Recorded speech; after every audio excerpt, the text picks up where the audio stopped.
보험사가 구상금을 청구해 왔습니다. 많은 분들이 이렇게 생각합니다. 보험사가 청구했으니까 결국 다 내야 되는 것 아닌가요? 하지만 그렇지 않습니다. 이번 시간에 최근 담당했던 사건 하나를 소개해드리면서 보험사의 구상금 청구가 얼마든지 줄어들 수 있다라는 것을 설명드리도록 하겠습니다. 2026년 2월 4일에 판결이 선고되었으니까 정말 따끈따끈한 사건이라고 할 수 있는데요. 교통사고가 발생했고 피해자는 자신이 가입한 보험사로부터 보험금을 지급받았습니다. 그리고 그 보험사는 교통사고를 낸 제 의뢰인을 대신해서 보험금을 지급했다라는 이유로 운전사고를 낸 제 의뢰인에게 구상금을 청구했죠. 사실 청구 금액이 500만 원 정도의 소액이어서 변호사 비용을 고려하면 실익이 없을 수 있기 때문에 처음에는 변호사를 선임하지 않고 대응하는 것이 어떨지 권유드리기도 했는데요. 하지만 제 의뢰인의 입장은 사고가 발생한 것은 맞지만 상대방 운전사가 사고가 발생할 수 있을 것이라는 것을 충분히 예견할 수 있는 그런 상황임에도 불구하고 무리하게 차량을 계속 운행했기에 발생한 사고여서 자신이 100% 책임을 지는 것이 억울하고 또 설령 이번 재판에서는 이미 지급된 보험금에 대해서는 책임을 지겠지만 향후에 또다시 그 상대방에게 보험금을 지급하면서 자신에게 책임을 또 물을 수 있기 때문에 꼭 이 사건을 맡아서 자신이 책임져야 되는 범위를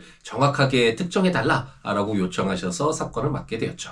말씀드린 바와 같이 교통사고가 발생했고 상대방 보험사가 보험금을 이미 지급했다면 그 보험금에 대해서는 사고를 낸 자가 전적으로 책임져야 된다라고 생각하기 쉽지만 보험사의 구상금 청구는 자동으로 인정되는 채권이 아닙니다. 법원은 3가지 정도를 기준으로 해서 사안을 바라보는데요. 첫째는 과실 비율, 사고 책임이 100%인지 일부인지를 파악을 해서 과실 비율에 따라서 보험금 지급에 따른 구상 금액을 감액하기도 하고, 둘째는 손해의 범위의 적정성, 즉 보험사가 지급한 금액이 정말 필요한 치료비 등이었는지를 면밀하게 살피며, 세 번째는 상당 인과관계, 그 손해가 정말 이 사건 교통사고로 인한 것인지 아니면 이미 가지고 있던 기왕증에 대한 치료비로 사용되었는지 등을 살펴본 뒤에 구상금 액수를 정하게 됩니다. 이번 사건에서 제가 중점을 둔 것은 과연 상대방이 받은 치료가 이 사건 교통사고와 인과관계가 있는지 여부 및 과연 정말 필요가 있는 치료였는지를 밝히는 것이었습니다. 우리 주위에서 보더라도 정말 살짝 차가 부딪혔음에도 불구하고 엄청난 상해를 입은 것처럼 행동하면서 한방병원에 입원하고 며칠 동안 치료를 계속해서 받는 경우가 있는데요.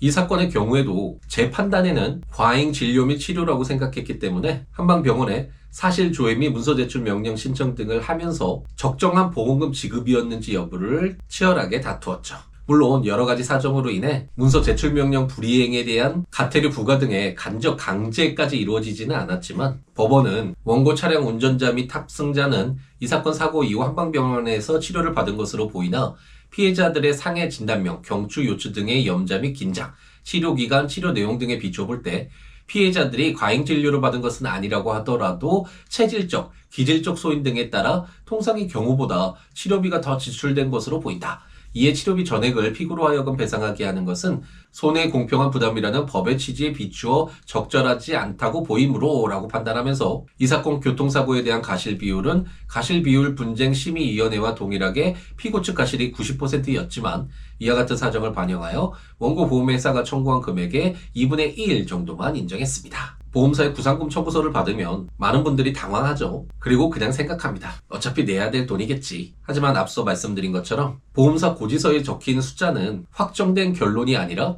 보험사의 주장일 뿐이니까요. 과실비율, 손해범위, 인과관계 등을 다투면 비록 보험사에서 보험금을 이미 지급했더라도 자신이 그 보험금에 대해서 책임져야 되는 범위가 달라질 수 있으니까요. 따라서 보험사에서 청구가 있으면 무조건 포기하고 받아들이지 말고 과연 자신이 그 보험금에 대해서 모두 책임을 지는 것이 적정한지 여부를 신중하게 검토하고 대응하는 것이 필요하겠습니다.